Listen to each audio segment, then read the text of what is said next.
Welcome to the Global Discussion, discussions with creatives, leaders, and thinkers. My name is Simon Hodgkins, and today I'm joined by Monique Mulligan. It's a real pleasure to have Monique here on the show. Let's begin by asking Monique, maybe introduce yourself, tell us a little bit about all the wonderful things you're involved in. So over to you, Monique. Thank you, Simon, and thank you for having me on this show. It's a real privilege. Well, I'm Monique Mulligan. I am many things. I'm an author of 2 books and actually more books, 2 novels and a few children's books, and even, a few romances have been written in the past somewhere. I am a part-time marketer at an arts centre. And so my role is marketing coordinator, and so I do all the marketing for a busy theatre and, everything from social media and digital marketing through to writing press releases and sending out newsletters. And I have to be a general all-rounder in that role. And I am a former journalist and news editor, a former publisher with Serenity Press a few years back. And I run events in Perth in Western Australia. There's 2 of them I run at the moment. One of them is called Stories on Stage, in which I interview authors. It's a bit of a Q&A, get to know the author, in-depth conversation about them, kind of like what we're doing right now, Simon. And my other one is I'm really excited about. It's a Prose Convos event, which is an open mic for people who write fiction, but most of the people tend to write poetry, I'm discovering. So, it's a great event where people who are beginner writers can come along, and beginners or advanced writers, whoever really, but it's to give people that stage in a very safe and non-judgmental space. So from publishing, novelist, speaker, presenter, journalist. I mean, there's a lot going on there, Monique. I'm assuming that both of the shows, are they related to the Arts Centre work, or are they separate? No, they're both connected to the Arts Centre. So it's part of bringing the literary arts into that centre. It was when I first started there, much more focused on the performing arts, and I saw a niche for the literary arts to come in and introduce stories on stage. That would have been more than 10 years ago. And since then, I would have interviewed more than 100 Australian authors in that process. And then, Prose Convos is a new event for the Arts Centre, and it's really, they're both really close to my heart. But what I love about this one is that it's all about people who don't get those opportunities to get out there and promote themselves in the way that other authors might get to. Yeah, and I think there's something quite magical about open mic sessions, right? They're sort of weird and wonderful all together. And you also discover some real talent in those kind of opportunities, don't you? And some really insightful work, Well, I mean, last week or last month I ran one, and I really thought there was going to be a proposal at that event. It was all about, all of the stories and the poems ended up being about love and humanity and compassion, and it wasn't by design. We had no theme. It's just how it went on that particular day. And this woman, who is extremely talented, got up and she read this poem out that she'd written the night before for her partner, who was in the audience, and had no idea the poem was coming. And I was just listening to this thinking, my goodness, she's going to propose now. She didn't, but, it was one of those moments that had everyone on the edge of their seat, just, almost in tears. Yeah, you can't beat that. It's wonderful when you see some magic like that happening in front of you. So let me just backtrack a little bit if I can, because whether you're an editor or a journalist or a publisher as well, I know being involved in setting up a publishing company and being involved in that side of the business. But I'm interested to know, how did you actually start in this? Was this something you always wanted to do, or did you just find yourself in this area? How did that actually work? What set you out on this path? Well, I think it's been quite a circular path for me, because leaving school, and it's quite some time ago, many years ago, I had planned to be a journalist. And I went to university and I did my first year of university. And during that year, it came to me that maybe I wasn't cut out for what journalism seemed to be at that time. It was very much about the knocking on the doors and delivering the bad news and making the cadet journalist do it, you know, and ask this person with a microphone in their face, you know, how do you feel now that this awful thing has happened to you? And I could not see myself being that person. And so I walked away from that path at that time. And then fast forward to my 30s, and through a really quite miraculous turn of events, I ended up falling into a journalism role. And it's, you know, that's another story, but it's one of those things that just kind of happened. And suddenly I was filling in for somebody. I'd never done this kind of role before. And I was having to ring up people and interview them and felt very much out of my comfort zone. But 6 weeks later, I was made senior journalist. And a year and a half later, I was the editor of that newspaper. So, you know, it's one of those very roundabout things that happen in life. Sometimes that does, doesn't it? You know, what you're meant to do comes back to you. I was always writing. I had actually been writing children's curriculum during those other years, and I had, you know, kept my hand in that. So writing was always my skill set, I think. And it's just that it led back to that more journalism, finding out people's stories. And I realized during that time that that's what I'm passionate about, is other people's stories. How do people react in situations that they find themselves in, whether it's good or bad? That's what I love to get to the heart of. Yeah, and I suppose that threw you into the world of newspapers and magazines, and I suppose now online publishing, blogs and articles. And I know you've written many, many things over the years. And of course, being a former news editor and a journalist, you're going to be immersed in that world, and that's a busy world too. I know throughout sort of your time as well, you've run lots of workshops and helping people in terms of writing. But I want to sort of ask you as well, we touched on sort of the Arts Centre and the sort of live type events that you're running, and we've talked a little bit about the journalism and the editor sort of background, but can we talk a little bit about the books? Can we talk a little about the children's books and things like Wildflower and Wherever You Go? Maybe could you bring us up to speed with some of what's happening here? Sure. Well, I think when I was a journalist, I always had that yearning to be more creative in what I was doing. And journalism didn't really offer that scope, because you had to tell a particular story a particular way, and you had word limits. And, you know, it was very much, this happened on this day, and this is what this person said, and this is this person's response, and some, you know, cute little ending line to finish that story. And I learned that I was good at doing that, but what I wanted to do was something much more in-depth. And I really liked interviewing those people who, I don't know, did quirky things, and you could just see their passion come out as they were talking about the things. And circumstances led me to end that career in journalism. I had to take time off. I think it was a matter of overwork and overuse, and I actually couldn't use either of my arms much for a probably good 6-month period. It was just very painful, a combination of tendonitis and RSI, and it just became huge. And I would say stress as well. So that's when I made that career move to the, you know, what they call the dark side, over to marketing. Terrible me.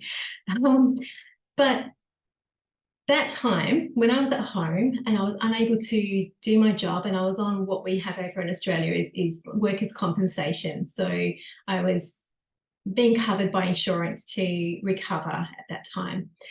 I started book reviewing, and I, you know, was reading books. I was getting about 30 books a month sent to me, and built up quite a credibility as a book reviewer, someone to ask. And I had my, you know, quotes in books and things like that. It was a really fun time. But at the back of my mind, I was thinking, I want this for me. I want to be able to write stories as well.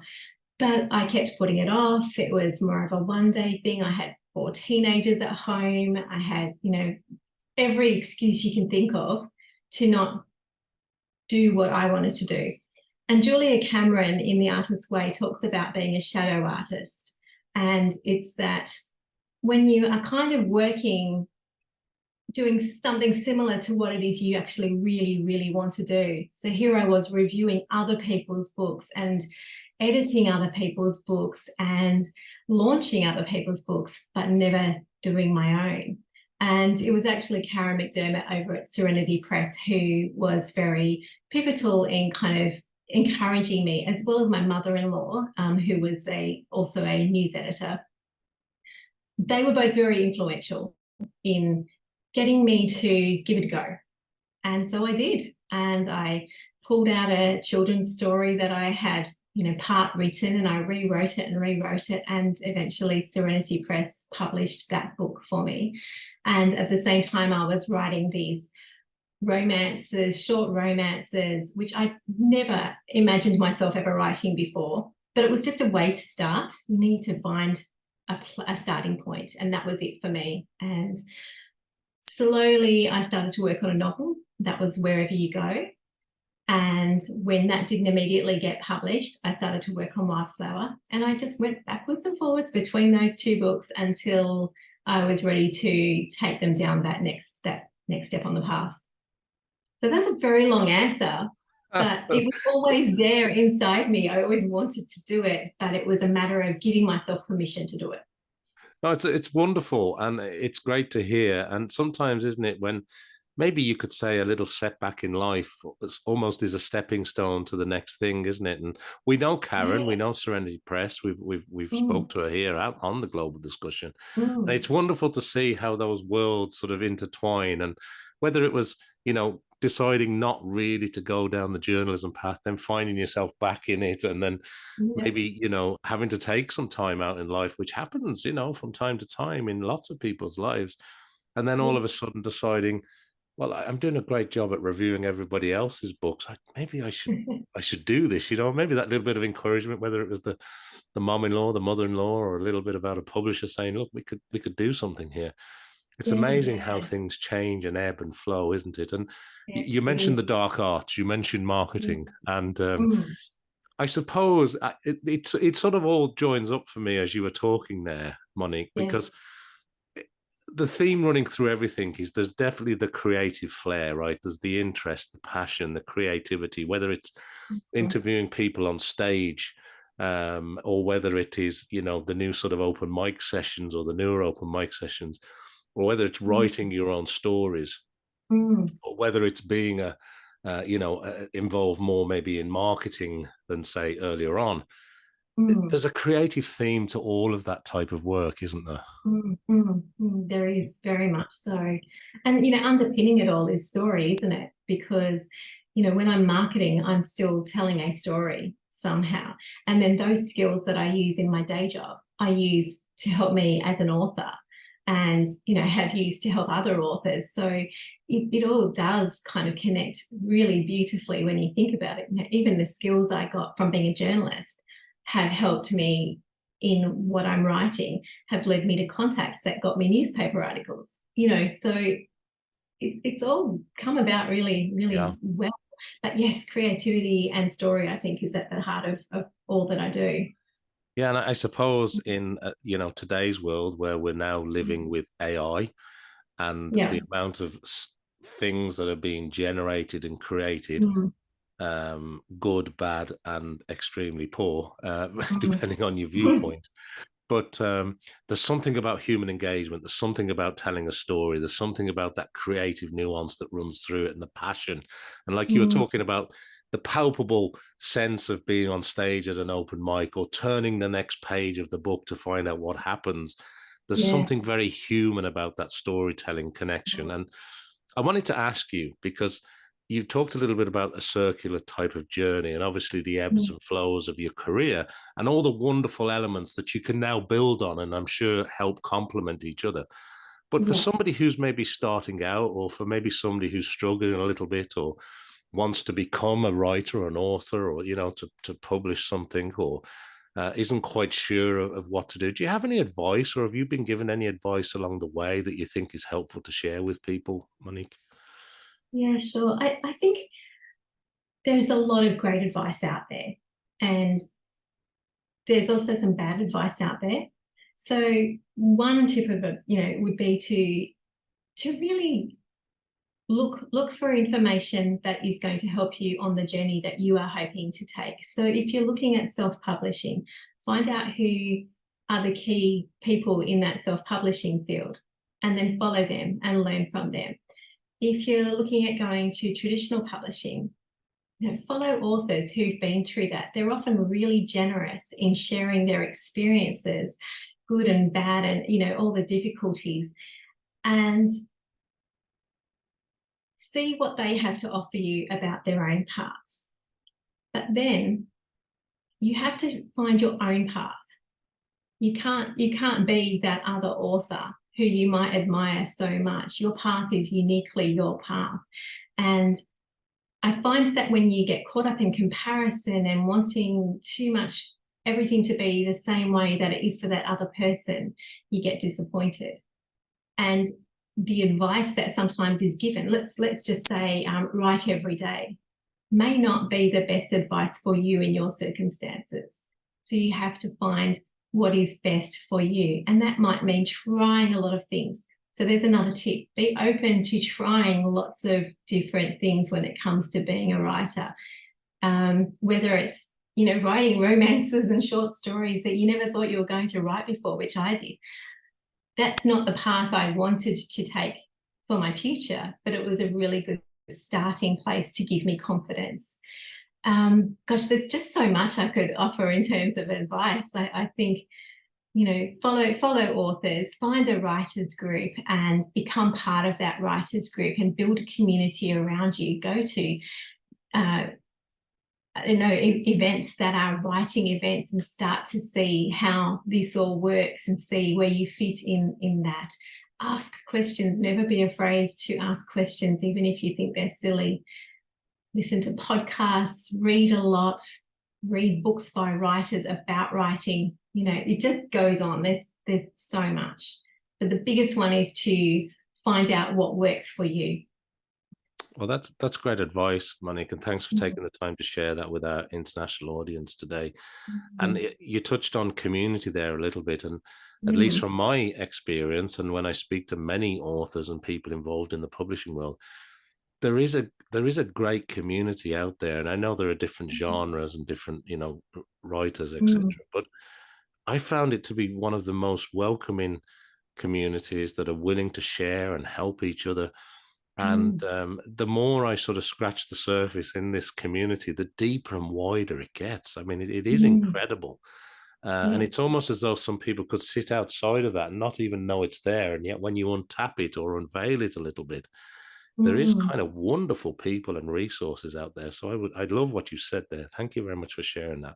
And it brings me on to the last couple of things I wanted to ask you today, which is, are you now in full writing mode? Are you, you've got 3 or 4 drafts in the desk that, maybe you'll get back to, you've got a few ideas on the horizon. Is there no plans for that at the moment because you're too busy doing other things? What does the next 6 to 12 months look like for you? Are you a planner? Are you not a planner? How does your horizon and roadmap work these days, Monique? Okay, that's a really good question. Probably I can answer that. I can sort of compartmentalize that a little bit. What does it look like in the next 6 to 12 months? I'm going to say I don't know. And I say that because very honestly, my work situation is in a time of transition. And that's something out of my control. And so I don't know if I will have a job in 4 months' time. So that could open up some new opportunities for me. And, that's exciting. Or it could be that the position I'm in is extended and, there are other opportunities that come there. So I'm kind of seeing it as uncertain, but with with some hope there, a bit of, possibility opening up there. That's from a work perspective. And that then affects, though, how I'm writing. Because right now my writing is very much in the gaps. I'm working 4 days a week. My Friday, today is my day off work, and then I spend, that time catching up on life things, as well as answering emails and doing all the admin-y kind of things. And then I wrote a Substack article this afternoon as well. And yeah, it's just, Fridays tend to be another work day for me. So my writing time is on the weekends. And that's if there's time between kids, like adult kids and family and everything. So I kind of get quite precious about my Saturday and Sunday afternoons, as, you know, at least 2 hours I want each day for writing, and that's it. Next year I might have more time for that. So what I hope is that I will have the draft of my current novel finished by mid next year. This is the very arbitrary deadline I'm giving myself. So I'd like that. As to whether I'm a plotter or a planner, I'm a bit of both.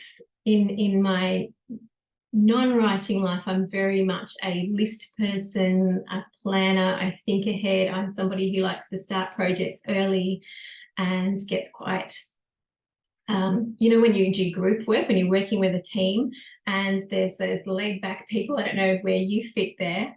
But, you know, I'm the one who's like, right, we need to start this now. We need to think about this and this and this, and I need to plan it all. And then there's the other person who's like, chill. And I'm like, oh, no, we can't chill. When it comes to writing, I'm more of a go by intuition, I think. So I don't plot out my entire novel at all. I have an idea and I write down notes as I'm going, but I certainly don't plot it out. I just kind of know in my head, this is going to happen, and then that's going to lead to that, and then that's going to lead to that, and then hopefully that will lead to that. It doesn't always work, just saying. Yeah, that makes sense. It makes sense. And it's Yeah. interesting to see that juxtaposition or that parallel between, I'm going to say in inverted commas, work and writing, and how, you know, maybe very different approaches to the way you look at that. And also, you know, with obviously maybe some change coming potentially, you're not sure at this stage, but it's also interesting to hear you speak of it and the way that you've sort of explained that. And regardless of the outcome, it almost all seems to lead back to some kind of creative output anyway. So it seems like, you know, regardless, you will find a way for that to work out, I suppose. Yeah. So it's wonderful. That's what I want. Yeah. Yeah, thanks for sharing that. It's great to hear that. And the last thing, finally, I wanted to ask you, Monique, is there anything else you wanted to share with our worldwide audience today? Or maybe it could be anything new, or it might just be something we've already spoke about that you want to leave us with as some last sort of thoughts. And secondly, and importantly, people want to find out more about the books, about the work, about the creativity, about the open mic sessions, about whatever's going on in your world. Where's the best place to send people to, or to point them to reach out and connect and find out a little bit more? All right. Well, I did want to say, just on the idea, like you asked about advice and tips that you can give people, and just going back to that a little bit, I spent this year really trying to rediscover my creative self, because at the beginning of the year, I thought it was, I didn't know where it was. I didn't know where I was creatively, and I felt very much that maybe I should just give it all up and walk away from it and just work. And I'm glad I didn't, but it was a real process getting to that, because I feel like I'd got to a point where I had lost the joy in what I was doing and what I was creating. And I was overthinking it so much that I couldn't see beyond the overthinking. You know, lying in bed at night and running over scenarios and trying to plot a story that wasn't working in any way, and then not sleeping, and, you know, where that all goes. So I needed to find a way to get the joy back in my creative life, and I did that by playing. And when I say by playing, I mean by doing things that weren't necessarily anything to do with writing, although some were, and just being with my inner child for a little while, letting her come to the surface so that I could feel that joy. Because you know what children are like, you know, they're just so joyful and wonderful, and they see a bee and they think it's the most beautiful thing ever, and they follow it around. And we seem to lose that when all the pressures of life get in the way. So I would go out into the garden and I would watch those bees, and I would take photos of flowers, and I would walk on the beach, and I sang in a pub choir, like a couch choir thing, and recorded myself singing, which was excruciatingly embarrassing to hear myself sing afterwards. But it was one of the most fun things I think I've ever done. You know, I drew pictures, I just baked random things. It was all about reconnecting with things that made me feel joyful. And I think that's what people need to try to come back to when it all feels too hard and you can't find that thing that you're passionate about. Just try to get yourself back to that little person that you once were, if you can. So that's what I'll leave you with there. And as for finding out more about me or where you can get my books, look, I am on LinkedIn, I am on Instagram, I'm on Facebook. So Monique Mulligan, author, on Facebook and Instagram, Monique Mulligan on LinkedIn. You'll find me there. Also have a website, it's very easy, moniquemulligan.com. And you'll find my books there. On Amazon, you'll find them at the publisher Bloodhound Books. I'm pretty easy to find, actually. So you found out a lot. That's great. Well, Monique, thank you so much. I really loved what you said there and what you've added as we've come to the end of our time today. It is so important, that rekindling of creativity, that rekindling of who we are, that sort of almost allowing yourself the time to do that. We don't do that enough in life. And I find that incredibly creative, incredibly inspiring. And thanks for being so honest and sharing that with us here today. Look, that brings me nicely to the end of our time together today here on the Global Discussion. I want to thank everybody who's either watching or listening to this show around the world, and particularly to this episode. Make sure that you like, follow, subscribe, do everything I need you to do to help support the show. And I hope that you'll join me back here for more discussions with creatives and leaders and thinkers, just like Monique. But I do want to say thank you so much, Monique. It's been wonderful to have you on the show. I know it took us a little while just to sync up and get together, but it's so great to talk to you and to see you today. So thanks so much for being a guest on the Global Discussion. Thank you for having me, Simon.